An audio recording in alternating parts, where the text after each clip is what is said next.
Hey guys, welcome back to another video. Today we're going to be talking about control in relationships, and it primarily controlling men and why they have the need to control. As women, we have the need to be free.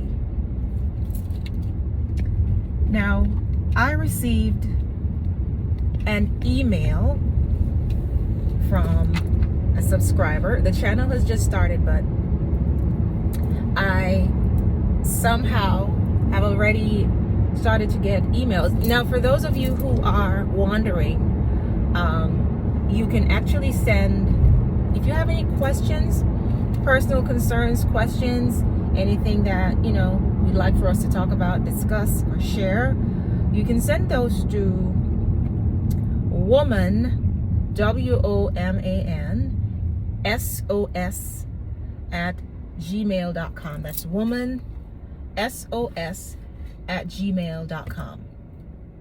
Okay, so I received the email, and it was pretty much maybe 2 sentences. She got straight to the point. Can you tell me how or why I keep going back to my abusive partner? And when I saw that, I was like, wow, this sounds familiar, because I was once in an abusive relationship. Well, I've been in more than one abusive relationships. There are different types of abuse. When you think of abuse, it doesn't necessarily center around physical abuse. There's also emotional abuse. There's financial abuse. There's verbal abuse as well. Very common one. So in this email, she did not go into the details of the abuse. She just said abusive partner. So we're going to touch on all of the possible abuses. In my case, I personally have not really encountered physical abuse, but I've encountered emotional abuse and verbal abuse. And let me tell you, oftentimes we underestimate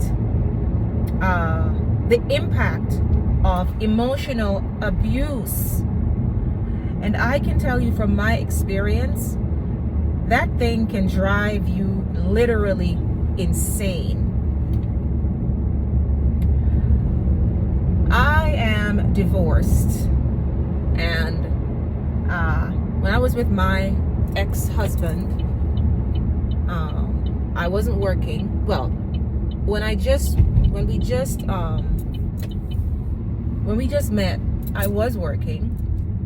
I was actually working at home in the customer service field. And for those of you who are familiar with customer service, you understand that one of the core principles of customer service is to be courteous, is to be friendly. And he had a problem with, according to him, me being too nice with these people. I couldn't understand it.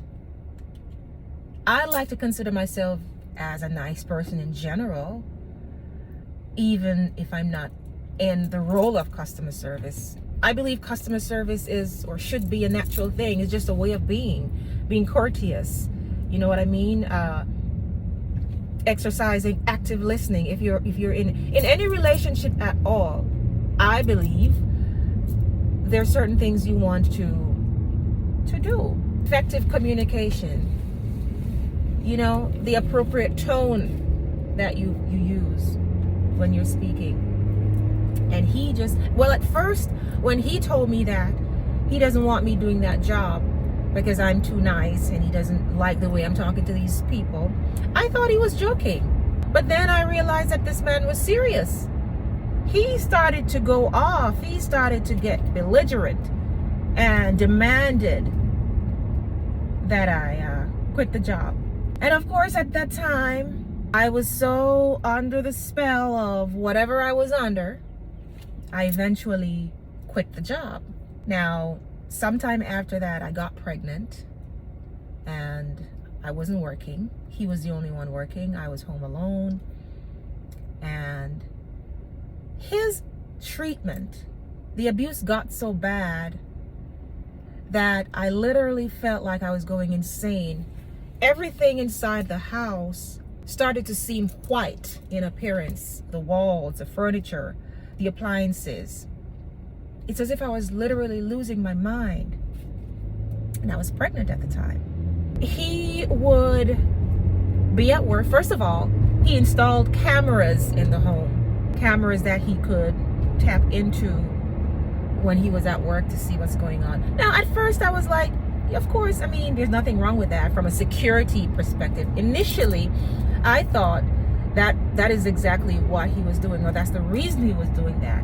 At least that's what he said initially. Security purposes. He's not there. I'm home alone. You know, so this is just a means of protecting me.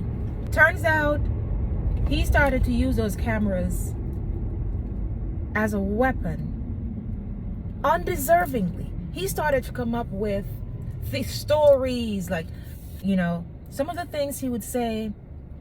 I remember one day I was at home laying in bed, and out of nowhere I heard his voice in the house. I was at home alone, he was at work, and I heard his voice say, "Who's that?"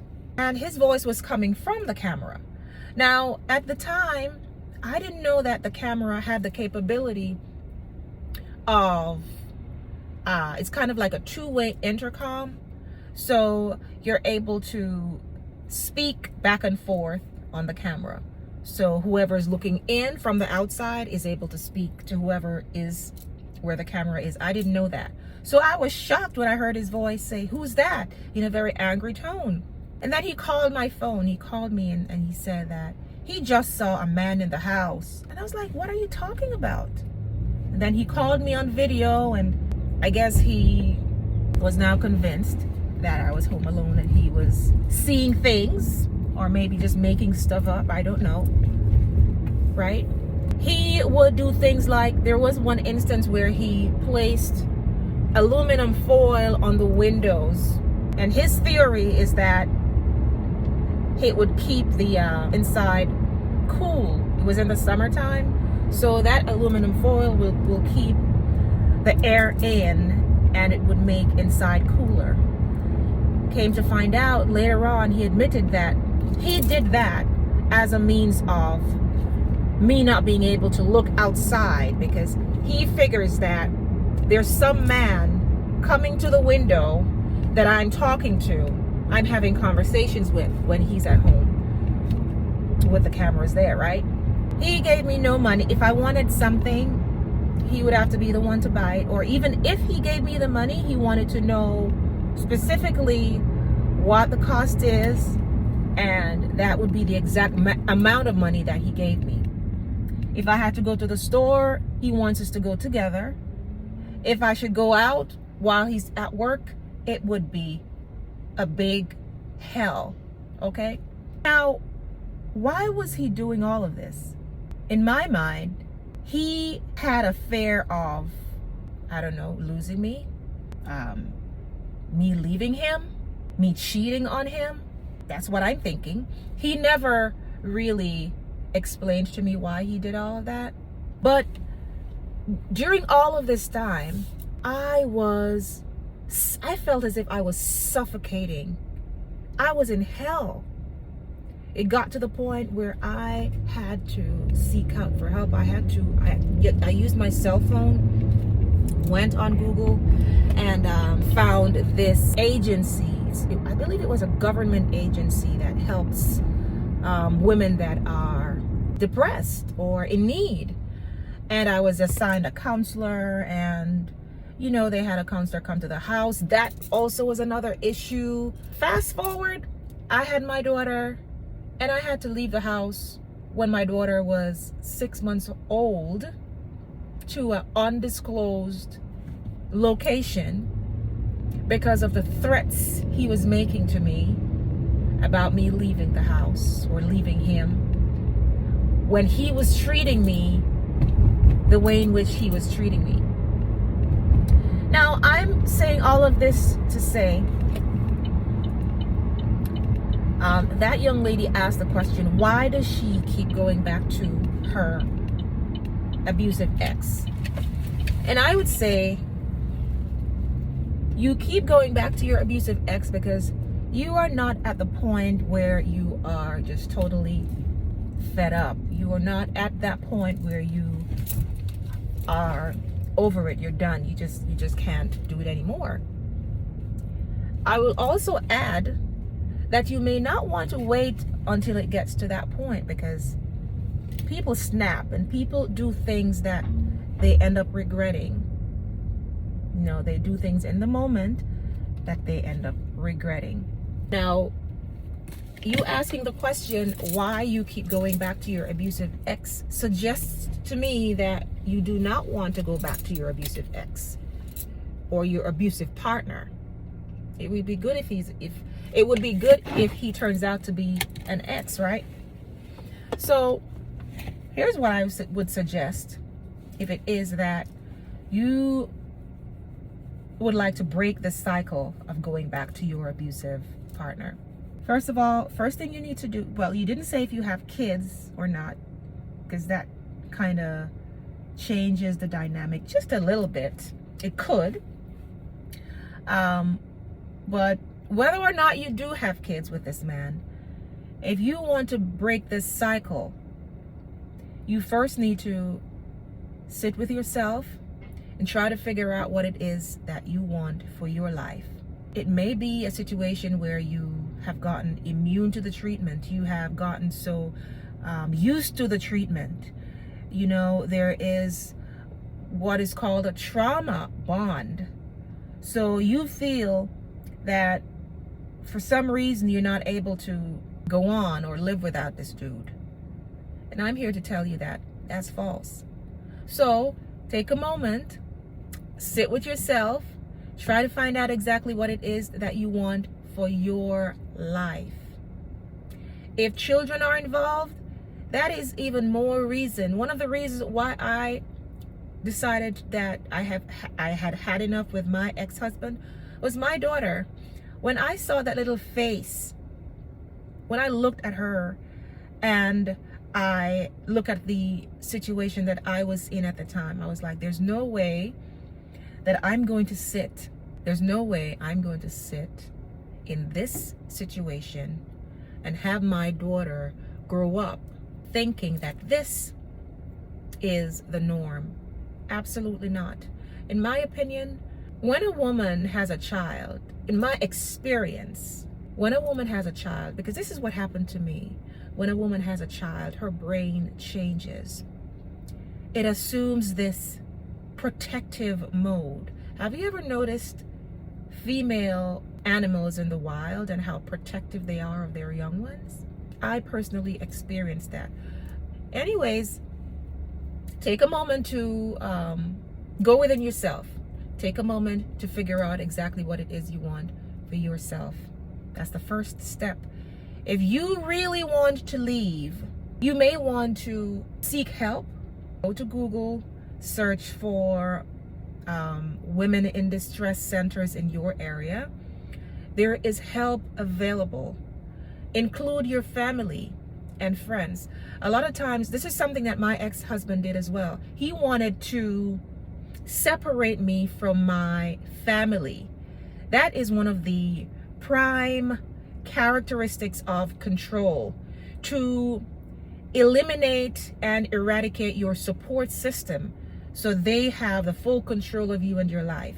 So incorporate family members and friends. You need a support system.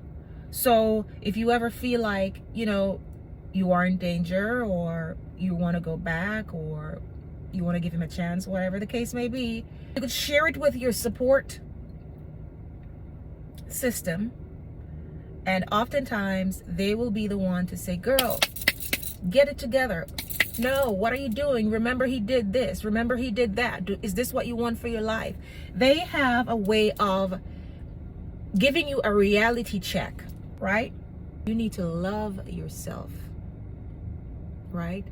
And that is that's the actual foundation of this channel, encouraging women to love themselves. Now, we all make mistakes. We all find ourselves in situations. Oh my God, this thing really touches home for me.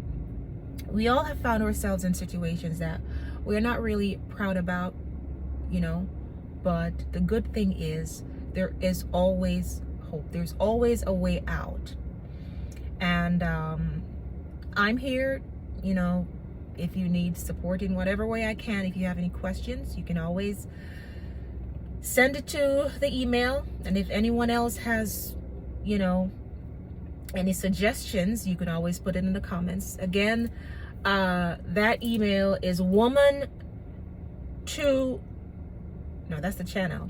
The email that you could send your questions if you're in a situation that you just need some suggestions on or an insight on, you could send it to womansos@gmail.com.